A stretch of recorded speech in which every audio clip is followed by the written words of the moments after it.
Costa Rica में 1990 के दशक के आखिर में एक अजीब घटना हुई। एक लोकल ऑरेंज जूस कंपनी ने करीब 1000 ट्रक भरकर संतरे के छिलके फेंक दिए, वो भी एक ऐसी जमीन पर जो पूरी तरह बंजर थी और नेशनल पार्क के अंदर मौजूद थी। सुनने में तो बिल्कुल प्रदूषण जैसा लगता था। लोगों ने बहुत शिकायत की, यहाँ तक कि इस पर केस तक हो गया। कुछ दिनों बाद ये प्रोजेक्ट बंद हो गया और लोग इसे भूल गए। अगले 16 साल तक उस संतरे के छिलकों से भरी जमीन को किसी ने छुआ तक नहीं। लेकिन जब वैज्ञानिकों का एक ग्रुप वहाँ पहुँचा तो जो नजारा उन्होंने देखा उसने उन्हें हैरान कर दिया। आखिर ऐसा क्या देखा उन्होंने, उस जगह पर ऐसा क्या हो गया था जिसने सबको चौंका दिया, जानेंगे आज के इस वीडियो में। एक नई शुरुआत की उम्मीद।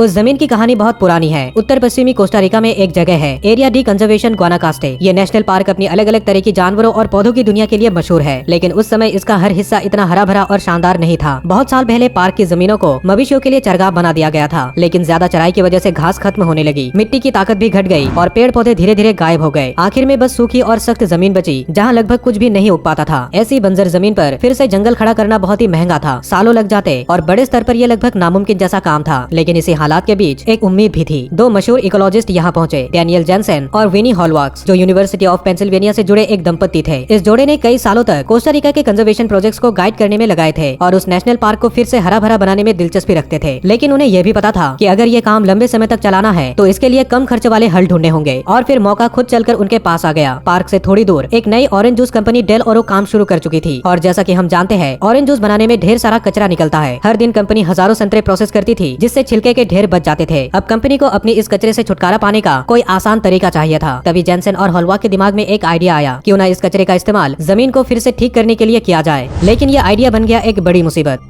उनके इस फैसले के बाद 1996 में उन्होंने एक डील कर ली। डेल ओरो को 3 हेक्टेयर बंजर जमीन पर अपना कचरा फेंकने की इजाजत मिल गई। ये प्रोजेक्ट एक तरह का समझौता था जिसमें दोनों पक्षों का फायदा होना था। कंपनी को अपना कचरा बिना खर्च के निपटाने का तरीका मिल गया और पार्क को मिट्टी को उपजाऊ बनाने के लिए ऑर्गेनिक मैटर मिल गया। जेनसेन और हॉलवाक के लिए ये एक शानदार समाधान जैसा था। महंगी खाद या पौधे लगाने के बजाय वे संतरे के छिलके का इस्तेमाल कर सकते थे। उनका मानना था कि ये छिलके घास को रोकेंगे और धीरे धीरे सड़कर मिट्टी को पोषण देंगे। ये एक्सपेरिमेंट 1996 में शुरू हुआ और 1997 तक पूरी तरह चल पड़ा। डेल ओरो ने संतरे के छिलके से भरे ट्रक पार्क में लाना शुरू कर दिया। एक साल में 3 हेक्टेयर बंजर जमीन पर लगभग 12,000 टन संतरे के छिलके फेंके गए, जो वजन में करीब 2000 हाथियों के बराबर था। छिलकों की मोटी परत असमान परतों में फैला दिया गया, जिसे आम आदमी की नजर में ये सिर्फ एक प्रदूषण का कारण जैसा ही लग रहा था। वहाँ ना कोई साइन बोर्ड था, ना कोई घेराबंदी और ना ही कोई खास उपकरण। फिर ये कचरा सड़ने लगा और इसकी तेज गंध हवा में फैल गई। मक्खियाँ तुरंत ही इसे घेरने लगी, क्योंकि कीड़े और फंगस इसे तोड़ना शुरू कर चुके थे। शुरुआत में टीम को काफी उम्मीद थी। उन्हें पक्का यकीन था कि ये डिकम्पोजिशन प्राकृतिक रूप से होगी और सड़ते हुए फलों का ये ढेर किसी बेहतर चीज की शुरुआत है। लेकिन हकीकत ने उनकी उम्मीदों से कहीं ज्यादा जोरदार टक्कर मारी।